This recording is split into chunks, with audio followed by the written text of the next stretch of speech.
اس گھر میں تو میرے تین تین بھائیوں کی بیویاں ہیں جو ہم دونوں کو دیکھ کر ناک منہ چڑھاتی ہیں، ہم دونوں کو ملازمہ بنا لیتی۔ میں نے ایسی زندگی تو نہیں سوچی تھی تمہارے لیے۔ ہاں، اگر میں اکیلی ہوتی تو اپنی بھابھیوں کے جھوٹے برتن دھونے میں بھی مجھے کوئی آر محسوس نہ ہوتی۔ میں نے اپنی ماں کی جانب بڑے غور سے دیکھا تھا۔ یہ کتنی عظیم عورت تھی نا، اس نے میرے لیے کتنی قربانی دی تھی، پھر اس کو میرے ابو نے طلاق کیوں دے دی؟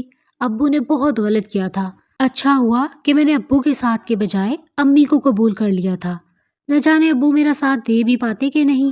خیر، لاہور اسٹیشن آ گیا تھا، ہم دونوں اتر گئی تھیں۔ امی نے میرا ہاتھ پکڑ لیا تھا۔ میں بولی، امی ہم کہاں جائیں گے؟ امی نے میری بات کا کوئی جواب نہیں دیا اور رکشے کو ہاتھ کے اشارے سے روک لیا تھا۔ نہ جانے ہم کس منزل کی جانب رواں دواں تھیں۔ امی نے رکشے والے کو ایک ایڈریس سمجھا دیا تھا۔ میں نے حیرت سے امی کی جانب دیکھا تھا کہ امی کو ایڈریس کیسے معلوم تھا۔ ہم ایک گنجان آباد سے علاقے میں آ گئے تھے۔ امی نے رکشے والے کو کرایہ دیا اور ایک گھر کی جانب بڑھنے لگی۔ وہ بہت ہی زیادہ پراسرار لگ رہی تھی۔ گھر کے دروازے پر ایک خوبرو سا مرد کھڑا تھا جو امی کو دیکھ کر مسکرانے لگا تھا اور بولا، آپ نے ہمیں اپنی خدمت کا موقع دیا، بڑی خوشی ہوئی۔ پھر اس نے امی کی جانب گھر کی چابیاں بڑھا دی تھیں۔ امی نے بھی مسکرا کر وہ چابیاں تھام لی تھیں۔ امی کہنے لگیں، اب تو ہم آپ کے شہر آ گئے ہیں، ملاقاتیں ہوتی رہیں گی۔ وہ آدمی مسکرا کر بولا، زہ نصیب، میں ان باتوں کو بڑی اچھی طرح سمجھتی تھی، میں رویوں کو بڑے خاص انداز سے جانچتی تھی۔ وہ آدمی جانے لگا، پھر رک کر بولا، میں آپ کے لیے کچھ کھانے پینے کا انتظام کرتا ہوں۔ امی نے ہاں میں سر ہلا دیا اور گھر کا دروازہ کھول کر اندر آ گئی تھی۔ یہ گھر میرے ابو کے گھر سے بھی زیادہ پیارا تھا۔ یہاں کا فرنیچر دیکھ کر تو میں دنگ ہی رہ گئی تھی۔ امی مسکرا رہی تھی۔ میں بولی، امی یہ گھر کس کا ہے اور یہ آدمی کون تھا؟ امی کہنے لگی، یہ گھر اب ہمارا ہے اور یہ آدمی جو کوئی بھی تھا، اس سے تمہارا کوئی سروکار نہیں ہونا چاہیے۔ میں نے سر ہلا دیا تھا۔ تقریباً 1 گھنٹے بعد وہ آدمی بہت سے کھانوں کے ساتھ لوٹا تھا جو کہ امی نے دروازے سے ہی پکڑ لیے تھے اور اسے واپس بھیج دیا تھا۔ مجھے بے انتہا بھوک لگی تھی، اس لیے جیسے ہی امی نے کھانا پلیٹوں میں ڈالا، میں فوراً سے ہاتھ دھو کر ان کے پاس آ گئی تھی۔ امی نے میرے سر پر ہاتھ پھیرا اور بولی، میں تمہیں کبھی کسی چیز کی کمی نہیں ہونے دوں گی۔ میں امی کی مطمئن سے چہرے کی جانب دیکھتی رہی تھی۔ امی مجھ سے یہ کیوں کہہ رہی تھی کہ ہمیں بہت ہی سخت حالات کا سامنا کرنا پڑے گا، ہو سکتا ہے کہ کچھ کھانے کو بھی نہ ملے، جبکہ لاہور میں قدم رکھتے ہی ہماری رہائش کا بھی انتظام ہو گیا تھا اور ساتھ ہی ہمیں بہترین کھانا بھی مل گیا تھا۔ کہ امی یہ سب جان بوجھ کر کہہ رہی تھی؟ کیا وہ مجھے اپنے ساتھ لانا ہی نہیں چاہتی تھی؟ یہ سب باتیں سوچ سوچ کر میں پریشان ہوتی جا رہی تھی، مگر پھر ہم دونوں کی زندگی نے بہت سے موڑ لیے تھے۔ امی ایک ملازمت کرنے لگی تھی۔ میں نے ان سے ان کی ملازمت کے متعلق پوچھا تو وہ کہنے لگیں کہ میں ایک اسکول کی کینٹین میں کام کرتی ہوں۔ میں نے بھی مان لیا کہ وہ سچ کہہ رہی ہوں گی، کیونکہ امی کی تعلیم بھی زیادہ نہیں تھی اور نہ ہی ان کے پاس کسی کام کا تجربہ موجود تھا۔ چند دن گزرے تو امی نے میرا داخلہ ایک بہت ہی اچھے سے پرائیویٹ اسکول میں کروا دیا تھا، جس کی فیس سن کر ہی میں حیران رہ گئی تھی۔ ایک ایسی لڑکی جس کی ماں اسکول کی کینٹین میں ملازمت کرتی ہو، وہ اتنی بڑی فیس کیسے ادا کر سکتی تھی؟ میں نے امی سے کہہ دیا تھا کہ میں اتنے بڑے اسکول میں نہیں جاؤں گی، آپ مجھے کسی سرکاری اسکول میں ہی داخل کروا دیں، میں آپ پر بوجھ نہیں بننا چاہتی۔ امی نے مجھے گھور کر دیکھا اور بولی، تم اپنے ننھے سے دماغ پر زیادہ زور مت ڈالا کرو، میں جو کر رہی ہوں وہ کچھ سوچ سمجھ کر ہی کر رہی ہوں، میں تمہیں بہت کامیاب دیکھنا چاہتی ہوں۔ میں بولی، امی مگر آپ میری فیس کہاں سے پوری کریں گی؟ امی کہنے لگیں، یہ تو میری سردردی ہے، تم کیوں سوچ سوچ کر ہلکان ہو رہی ہو؟ میں چپ کر گئی تھی۔ میں بہترین اسکول میں پڑھنے لگی تھی۔ ہم دونوں ماں بیٹی کا لائف سٹائل بالکل بدل کر رہ گیا تھا۔ امی کے رنگ ڈھنگ بھی پہچانے نہیں جاتے تھے۔ وہ کھلا پیسہ خرچ کیا کرتی تھی، خود بھی بہترین لباس پہنتی اور میرے لیے بھی بہت اچھے اچھے کپڑے لیتی تھیں۔ ایک دن امی کام پر گئی مگر انہیں واپسی میں بڑی دیر ہو گئی تھی۔ عموماً ایسا ہوتا کہ میری اسکول سے واپسی سے پہلے ہی امی گھر واپس آ جایا کرتی تھیں، مگر آج گھر کا دروازہ بند تھا۔ یہ تو شکر تھا کہ میرے پاس گھر کی اضافی چابیاں موجود تھیں۔ بھوک سے میرا برا حال ہو گیا تھا۔ فریج میں چیزیں بھی پڑی تھیں مگر کچھ کھانے کو دل ہی نہیں چاہا تھا۔ میں امی کی فکر میں گھلتی چلی جا رہی تھی۔ میں امی کی واپسی کے لیے رو رو کر دعائیں کر رہی تھی۔ یوں ہی وقت گزرتا گیا اور شام کے 4 سے رات کے 8 بج گئے مگر امی واپس نہیں آئی تھیں، اور پھر جب 10:16 ہوئے تو گھر کا دروازہ کھلنے کی آواز آئی۔ میں بھاگ کر دروازے کے پاس پہنچ گئی تھی۔ سامنے ہی امی کھڑی تھی۔ وہ بہت ہی زیادہ خوش لگ رہی تھی۔ میں نے ان کے پیچھے اسی شخص کو دیکھا تھا جس نے ہمیں اس گھر کی چابیاں دی تھیں۔ وہ دروازے سے ہی واپس لوٹ گیا تھا۔ امی مسکراتی ہوئی گھر کے اندر داخل ہو گئی۔ تب میں پھٹ پڑی تھی۔ میں بولی، امی آپ کہاں رہ گئی تھیں؟ میرا کچھ تو خیال کیا ہوتا آپ نے۔ میں کب سے آپ کے انتظار میں گھل گھل کر ختم ہوتی جا رہی تھی۔ امی کہنے لگی، ارے ثانیہ، اتنے بڑے بڑے آنسو بہا کر میری خوشی تو خراب مت کرو۔ آج مجھے گھر آنے میں اتنی دیر اس لیے ہو گئی کیونکہ مجھے ایک بہت ہی بڑے ہوٹل میں مینیجر کی جاب مل گئی ہے۔ اب ہمارے دن پھر جائیں گے، میری تنخواہ بہت اچھی ہو جائے گی اور میں دنیا جہاں کی تمام نعمتیں لا کر تمہارے قدموں میں ڈھیر کر دوں گی۔ میں بولی، امی آپ نے مجھے پہلے ہی کسی چیز کی کوئی کمی ہونے نہیں دی۔ امی بہت خوش لگ رہی تھی۔ خیر مجھے اس بات کی رتی برابر بھی خوشی نہیں ہوئی تھی کیونکہ امی نے مجھے بتایا تھا کہ اب وہ ہر رات لیٹ ہی واپس آیا کریں گی۔ وہ رات 8 بجے سے پہلے گھر آ نہیں پائیں گی، اس لیے انہوں نے میرے لیے ملازمہ کا انتظام کر دیا تھا۔ اس بات پر میں نے احتجاج بھی کیا تھا کہ امی پہلے مجھ سے میرا باپ چھین گیا ہے اور اب ماں بھی دور ہو جائے گی، میں ایک ملازمہ کے سہارے زندگی کیسے بسر کروں گی؟ امی کے چہرے پر آج پہلی بار مجھے کرب نظر آ رہا تھا۔ وہ کہنے لگی، میں نے تم سے تمہارا باپ نہیں چھینا، کیا تم اس کے الزامات کو سچ مانتی ہو؟ کیا تمہیں لگتا ہے کہ میں غلط تھی؟ میں نے نفی میں سر ہلا دیا اور بولی، امی میں آپ پر کبھی بھی شک نہیں کر سکتی، میں تو آپ کی اس جاب کی وجہ سے پریشان ہوں۔ امی چپ چاپ اٹھ کر اپنے کمرے میں چلی گئی تھیں جبکہ وہ میرے لیے ماضی کی باتیں تازہ کر گئی تھیں۔ مجھے آج وہ دن یاد آ رہا تھا جب ابو نے امی کو طلاق دی تھی۔ ابو نے امی سے کہا تھا کہ تم بد کردار ہو۔ جب سے ہم لاہور آئے تھے تب سے امی کی تمام سرگرمیاں میری آنکھوں کے سامنے گھوم گئی تھیں۔ وہ یہاں آئی تھیں تو ان کے رنگ ڈھنگ بدل گئے تھے۔ امی تو یہاں کسی کو جانتی بھی نہیں تھیں۔ پھر وہ کون تھا جو ہمارے لیے سب کچھ کر رہا تھا؟ وہ شخص کون تھا جو امی کے ساتھ مجھے اکثر نظر آتا تھا؟ اب چونکہ میں بڑی ہوتی جا رہی تھی اس لیے میری سوچ کا پیمانہ وسیع ہوتا جا رہا تھا۔ دل میں ایسے خیال بھی آ رہے تھے جن کو سوچ کر ہی میں لرز گئی تھی۔ میں نے خود کو کوسنے دیے اور اپنی سوچوں کا رخ موڑ لیا تھا۔ اب زندگی کا نیا امتحان شروع ہو گیا تھا۔ امی بہت مصروف رہنے لگی۔ میں ان سے شکایت کیا کرتی تھی، تبھی امی نے میری مصروفیت کے لیے بھی ہوم ٹیوشن کا انتظام کر دیا تھا۔ چونکہ میں اب بڑی کلاس میں ہو گئی تھی اس لیے مجھے پڑھائی پر زیادہ محنت کرنا پڑی تھی۔ میرے میٹرک کے امتحانات تھے تو گھر کو جانے کا وقت بھی نہیں ملتا تھا۔ اتنے دن گزر جاتے تھے، امی کے ساتھ تفصیل سے بات ہی نہیں ہو پاتی تھی۔ خیر یہ دور بھی گزر گیا تھا اور میں امتحانات سے فارغ ہو گئی تھی۔ جس دن میرا آخری پرچہ تھا اس دن میں 16 برس کی ہو گئی تھی۔ امی مجھے اپنے ہوٹل لے گئی تھیں اور میرے لیے اچھی سی دعوت کا اہتمام کیا تھا۔ میں بے انتہا خوش تھی کہ اب مجھے سکون ہی سکون ہوگا، مگر میں کہاں جانتی تھی کہ گھر کی خاموشی مجھے کاٹ کھانے کو دوڑے گی۔ میں اب اس تنہائی سے گھبرانے لگی تھی۔ ایک دن امی جب کام سے واپس آئیں تو میں پھوٹ پھوٹ کر رونے لگی تھی اور امی اپنی جاب چھوڑ دیں، میرا آپ کے بغیر دل نہیں لگتا، میں تو ایسے پاگل ہو جاؤں گی۔ تب امی نے میرا ہاتھ پکڑ لیا اور کہنے لگی، ثانیہ تمہیں علم ہے کیا دوسرے ممالک میں جب بچے اپنے امتحانات سے فارغ ہو جاتے ہیں تو وہ وقت گزاری کے لیے چھوٹی موٹی جاب کرنے لگتے ہیں۔ اس طرح وہ بچے لوگوں سے ڈیل کرنا بھی سیکھ جاتے ہیں اور ان کے پاس ایکسپیرینس بھی ہو جاتا ہے۔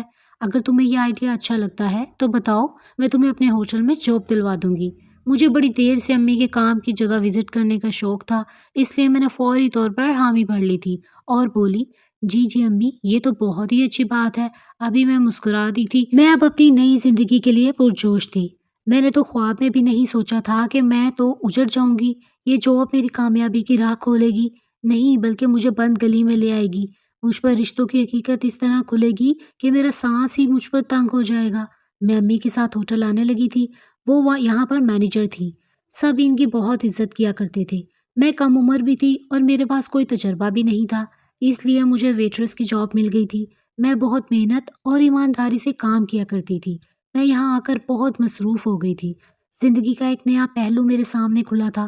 یہاں پر کام کرنے والی بہت سی لڑکیاں مجبور تھیں، ایسی لڑکیاں بھی تھیں جو اپنے گھروں کی واحد کفیل تھیں۔ میری بہت سی دوستیاں بھی ہو گئی تھیں، ہم سب مل کر لنچ کیا کرتی تھیں۔ وقت اچھا گزر رہا تھا، میری تنخواہ اچھی تھی، مگر مزے کی بات تو یہ ہے کہ مجھے یہاں پر ٹپ بھی بہت اچھی ملا کرتی تھی۔ میرا خرچہ بآسانی نکل جایا کرتا تھا۔ اب تو میں اپنے لیے سیونگ بھی کرنے لگی تھی۔ میں نے سوچ لیا تھا کہ میں اتنا پیسہ جمع کر لوں گی کہ اپنے کالج کی فیس چند ماہ خود دے سکوں۔ امی بھی میری کارکردگی سے بہت خوش تھی۔ وہ کہتی تھی کہ بیٹی مجھے اس بات پر فخر ہوتا ہے کہ تم سب کے ساتھ گھل مل گئی ہو، تم کسی پر یہ رعب نہیں جھاڑتی کہ تم ایک مینیجر کی بیٹی ہو۔ امی کی باتیں سن کر بھی میں مسکرا دیتی تھی۔ ایک دن امی میرے پاس آئیں اور کہنے لگی، ثانیہ آج صفائی والی ملازمہ نہیں آئی اور ہمیں فوری طور پر 410 کمرہ صاف چاہیے، تم اس کی صفائی کر دو گی کیا؟ میں کسی اور کو نہیں کہنا چاہتی کیونکہ میری خود کی بیٹی یہاں موجود ہے۔ میں بولی، جی امی میں کر دوں گی۔ میں جانے لگی تو امی نے میرا ہاتھ پکڑ کر مجھے روک لیا اور کہنے لگی، ثانیہ اس جانے سے پہلے کسی کو مت بتانا، تمہاری جو عزت بنی ہوئی ہے میں نہیں چاہتی کہ خراب ہو جائے، اگر کوئی پوچھے بھی تو ٹال دینا۔ مجھے امی کی اس تمیز نے حیران کر دیا تھا۔ میں نے سوچا کہ صفائی کرنے میں تو کوئی حرج نہیں ہے، پھر امی ایسے کیوں کہہ رہی ہیں؟ میں امی سے کمرے کی چابیاں لے کر اندر چلی گئی تھی۔ میں بڑے سکون سے اس کمرے کو دیکھ رہی تھی جب اچانک سے اندھیرا چھا گیا تھا۔ تب بھی مجھے کسی کے سخت ہاتھوں کی گرفت محسوس ہوئی تھی۔ وہ ہاتھ میرے لبوں پر رکھ کے میری چیخ دبا دی گئی تھی۔ کمرہ نمبر 410 میں مجھ پر قیامت بیت گئی تھی اور باہر کسی کو علم بھی نہیں ہوا تھا۔ میں بیڈ پر بے جان وجود کی طرح پڑی ہوئی تھی۔ تب بھی مجھے اندھیرے میں ہلکی سی روشنی نظر آئی تھی۔ ایک آدمی کا مکروہ چہرہ مجھے دکھائی دیا تھا، وہ آدمی جس نے میری زندگی برباد کر دی تھی۔ میں کمرے سے باہر آئی، میرا پورا وجود لرز رہا تھا۔ امی نے مجھے دیکھا تو ہاتھ سے پکڑ کر ایک الگ کمرے میں لے گئی تھی۔ وہ بولی، کیا بات ہے، تم گھبرائی ہوئی کیوں ہو؟ میں نے ہچکیوں اور آہوں میں رو کر امی کو ساری بات بتا دی۔ مجھے یہی لگ رہا تھا کہ امی کو جب اس بات کا پتہ چلے گا تو وہ پورے ہوٹل کو سر پر اٹھا لیں گی، وہ میری خاطر سارے زمانے سے بھٹ جائیں گی، وہ CCTV کیمرے نکال کر سارا ریکارڈ چیک کریں گی کہ آخر اس کمرے میں مجھ سے پہلے کون گیا تھا۔ وہ میرے مجرم کو سخت سے سخت سزا دیں گی۔ مگر امی نے میری بات سنتے ہی میرے منہ پر ہاتھ رکھ دیا تھا اور پھر کہنے لگی، ثانیہ تمہیں میرے سر کی قسم ہے، اس بات کو پی جاؤ، اگر یہ بات کھل گئی تو ہمارے ہاتھ سوائے بدنامی کے کچھ نہیں آئے گا، ہم دونوں رسوا ہو کر رہ جائیں گی۔ یہ جو کچھ تمہارے ساتھ ایک بار ہوا ہے، لوگوں کو پتہ چل گیا تو بار بار ہوگا، تمہاری عزت کو بار بار اچھالا جائے گا، لوگ مجرم کو قصوروار نہیں ٹھہرائیں گے بلکہ تم سے ہی سوال جواب کریں گے کہ آخر تم اس کمرے میں گئی کیوں تھی۔ میں نہ سمجھ تھی، امی کی باتیں سن کر خوفزدہ ہو گئی تھی، اس لیے اپنے لب سی لیے۔ امی نے ہوٹل میں میری طبیعت خرابی کا بہانہ کیا اور مجھے اپنے ساتھ ہسپتال لے گئی تھی۔ انہوں نے میرا میڈیکل کروایا، جس سے یہ بات ثابت ہو گئی تھی کہ میرے ساتھ بہت بڑا ظلم ہو گیا تھا۔ میں نے وہ رپورٹس دیکھی تو بولی، ہمیں تھانے چلنا چاہیے۔ امی کہنے لگی، وہ تم سے ایسے ایسے سوال کریں گے کہ تم شرم سے پانی پانی ہو جاؤ گی، کہو منظور ہے؟ میں نے نفی میں سر ہلا دیا تو وہ دونوں ماں بیٹی گھر آ گئیں۔ میں اپنے کمرے میں چلی گئی اور لیٹ کر اپنی بے بسی کے متعلق سوچنے لگی تھی۔ میں کتنی بے بس تھی، نہ کہ مجرم کو یہ سب کچھ کرنے سے روک پائی اور اب اسے سزا بھی دلوا نہیں پائی۔ وہ آزاد گھوم رہا تھا، نہ جانے میرے بعد وہ کس کی زندگی تباہ کرتا۔ اگر میں آواز اٹھاتی تو وہ جیل کی سلاخوں کے پیچھے ہوتا اور یوں اس کے گھنونے فعل سے دوسری لڑکیاں محفوظ رہ سکتی تھیں۔ مگر وہ کیا کرتی؟ امی نے مجھ سے کہہ دیا تھا کہ میں بہت جلد تمہاری شادی کر کے تمہیں رخصت کر دوں گی، تب تک تم صبر کرو اور اپنے حق میں بہتری کی دعا کرو۔ میں اپنے لیے تو دعا کرتی ہی کرتی تھی، مگر اپنے مجرم کے لیے بد دعا کرنا نہیں بھولتی تھی۔ میں ہر نماز میں رو رو کر اللہ سے یہی فریاد کرتی تھی کہ میرے مجرم کو سخت سے سخت سزا دینا اور اس کو میرے سامنے بے نقاب کر دینا۔ میں کہاں جانتی تھی کہ مجرم کی اصلیت جاننے کے بعد میں سگے رشتوں پر بھروسہ کرنا چھوڑ دوں گی۔ ایک رات میں تہجد کی نماز پڑھ کر فارغ ہوئی تھی تو مجھے ڈر لگنے لگا تھا۔ جب سے میرے ساتھ یہ سانحہ ہوا تھا میں ہر وقت گھبرائی سی رہتی تھی۔ آج بھی دل بہت زور سے دھڑک رہا تھا۔ میں نے سوچا کہ اللہ کے حضور تو رو کر اپنے دل کی بھڑاس نکال ہی لی، اب میں امی کے سامنے جا کر بھی اپنے اندر کی چند باتیں نکال لوں، ان کے بتاؤں کہ میں کس کرب سے اور کس اذیت سے گزر رہی ہوں۔ اس لیے میں امی کے کمرے کی جانب بڑھ گئی تھی۔ میں دروازے تک پہنچی ہی تھی کہ مجھے اندر سے مردانہ آواز سنائی دی تھی۔ میرے بڑھتے ہوئے قدموں کو ایک دم سے بریک لگا تھا۔ اس وقت امی کے کمرے سے مردانہ آواز آنا نارمل بات نہیں تھی۔ میں نے اندر جھانک کر دیکھا تو سانس لینا بھول گئی تھی۔ دل چاہا تھا کہ ابھی سور بجا دیا جائے اور قیامت رونما کر دی جائے۔ کمرے میں کوئی اور نہیں، وہی مرد موجود تھا جس نے میری ذات کی دھجیاں اڑا دی تھیں، اور ساتھ وہ آدمی تھا جس نے پہلے دن اس گھر کی چابیاں امی کے ہاتھ میں رکھ دی تھیں، اور پھر اس کے بعد وہ بہت سے موقعوں پر مجھے امی کے ارد گرد نظر آیا تھا۔ میں نے ایک جھٹکے سے امی کے کمرے کا دروازہ کھولا اور اندر داخل ہو گئی تھی۔ جب ان تینوں کی نظریں مجھ پر پڑی تو وہ گھبرا گئے تھے۔ میں اپنے مجرم کے روبرو جا کر کھڑی ہو گئی تھی۔ میں نے اس کو گریباں سے پکڑ لیا تھا اور پھر اس کے منہ پر تھپڑوں کی برسات کر دی تھی۔ میں چیخ کر بولی، تم نے میرے ساتھ یہ سب کیوں کیا؟ میں نے تمہارا کیا بگاڑا تھا؟ وہ شخص میرے مجرم کو ہاتھ سے پکڑ کر باہر لے گیا تھا۔ جبکہ اب کمرے میں اور امی ہی رہ گئی تھی۔ امی مجھ سے نظریں چرا رہی تھیں۔ میں بولی، امی یہ آدمی یہاں کیا کر رہے تھے؟ رات کے 2 بج رہے ہیں اور پھر میرا یہ مجرم یہ اتنے آرام سے آپ کے روبرو کیوں کھڑا تھا؟ آپ نے اس کا حشر نشر کیوں نہیں کیا؟ امی کی آنکھوں میں آنسو آ گئے تھے، جبکہ مجھے آج اپنی امی کے چہرے سے، اس کے آنسو سے اور اس کے وجود سے بے تحاشا نفرت ہو رہی تھی۔ امی کہنے لگی، ثانیہ میری شادی بہت کم عمری میں ہو گئی تھی۔ میں تب وقت 15 برس کی تھی جب مجھے تمہارے ابو کی دلہن بنا کر رخصت کر دیا گیا تھا۔ میں اپنے والدین کا گھر چھوڑ دینے پر ناراض تو تھی، مگر کیا کر سکتی تھی؟ جیسا والدین نے کیا میں نے ویسے ہی کیا۔ میرے والدین بہت امیر تھے، مگر انہوں نے مجھے کوئی لمبا چوڑا جہیز نہیں دیا تھا۔ اس بات کا دکھ تھا تمہارے ابو کو۔ وہ ایک دن مجھ سے کہنے لگے، میں نے تم سے شادی جہیز کی خاطر کی تھی، اس شکل کی خاطر نہیں جو میرے متھے مار دی گئی ہے۔ تم اپنے والدین کے گھر جاؤ اور گاڑی کا مطالبہ کر کے لاؤ۔ میں نے کاشف کو منع کیا کہ یہ سب مناسب نہیں ہے، مگر اس نے مجھے طلاق کی دھمکی دے دی تھی۔ میں مجبوراً ابو کے پاس بھی اور انہیں ساری بات بتا دی۔ ابو کہنے لگے، بیٹی مجھے معاف کر دینا، مجھ سے بہت بڑی غلطی ہو گئی جو تمہارے لیے ایسے شخص کو چن لیا۔ میں چپ ہی رہی تو ابو بولے، اگر میں نے تمہارے شوہر کی بات آج مان لی تو وہ تمہیں بکارن بنا دے گا اور عمر بھر تم سے چیزیں منگواتا رہے گا۔ میں اور تمہاری ماں تو اس کے مطالبات پورے کرتے رہیں گے، مگر ہمارے انتقال کے بعد کیا ہوگا؟ تمہارے بھائی یہ سب کر لیں گے؟ ہرگز نہیں۔ تب تمہاری زندگی تمہارا شوہر جہنم بنا دے گا اور تم آج اس کو جا کر انکار کر دو۔ میں نے ایسا ہی کیا، مگر بات سچ میں طلاق تک جا پہنچی تو ابو نے اس کے مطالبات مان لیے۔ تمہارا باپ تمہیں جو بھی عیش کرواتا تھا وہ تمام چیزیں میرے باپ کے گھر سے آئی ہوئی تھیں۔ پھر امی ابو کا انتقال ہو گیا تو کاشف نے بھی لمبی چوڑی لسٹ تھما کر ابو کے گھر بھیج دیا۔ انہوں نے مطالبات ماننے سے انکار کر دیا تو کاشف نے مجھ پر بد کرداری کا الزام لگا کر طلاق دے دی۔ میں نے اپنے بھائیوں کو فون کر کے بتایا تو وہ بولے، تم ہمارے پاس مت آنا۔ میں یہ سب سن کر ٹوٹ گئی تھی، اس لیے تم سے کہا تھا کہ نہ جانے رہنے کو جگہ بھی ملے گی یا نہیں، مگر تم ہی مجھے ایک انجان نمبر سے فون آ گیا۔ پھر پتہ چلا کہ یہ تو ہمارا بھائی ملازم تھا۔ اس نے مجھے بتایا کہ میرے والد نے مرنے سے پہلے لاہور والا گھر میرے نام کر دیا تھا اور ساتھ ہی 2 اور دکانیں بھی میرے نام کی تھیں۔ میں نے والد کے ملازم سے مکان کی چابیاں لے لی تھیں، دکان کا کرایہ بھی مجھے وہی لا کر دیتا تھا۔ میں نے مانا کہ کینٹین کی جاب سے زیادہ منافع نہیں ہوتا، مجھے جو دکان کا کرایہ آتا تھا اس سے میں نے تمہیں اسکول میں اچھی تعلیم دلوائی تھی۔ تمہارے ساتھ جب یہ ثانیہ ہوا تو میں چونک گئی تھی اور تمہیں اسی لیے خاموش رہنے کا کہا کیونکہ وہاں کی چابیاں تو میرے پاس موجود تھیں۔ پھر تم سے پہلے وہاں پر کون جا سکتا تھا؟ میں نے خفیہ طور پر تحقیقات کی تھی اور اپنے والد یا ملازم کو، ضمیر کو بھی یہ کام سونپ دیا تھا۔ آج وہ تمہارے مجرم کو میرے سامنے لے آیا تھا۔ یہ آدمی تمہارے سگے باپ کاشف کا بھیجا ہوا تھا اور مکمل پلاننگ کے تحت اس کی رسائی اس کمرے تک ہوئی تھی۔ کاشف کو علم ہو گیا تھا کہ میں اس کے بغیر بہت اچھی زندگی گزار رہی ہوں اور ترقی کے منازل طے کر رہی ہوں۔ اس سے یہ سب برداشت نہیں ہوا، وہ مجھے بے سکون کرنا چاہتا تھا، اس لیے اس نے اپنی ہی بیٹی کی عزت خراب کروا دی، فقط اس لیے کہ مجھے نیچا دکھا سکے۔ میں امی کی بات سن کر ڈہ گئی تھی۔ امی نے مجھے بتایا کہ میرے مجرم کو انہوں نے پولیس کے حوالے کر دیا ہے۔ اگلی صبح میں تھانے گئی تھی تاکہ امی کی باتوں کی تصدیق کر سکوں۔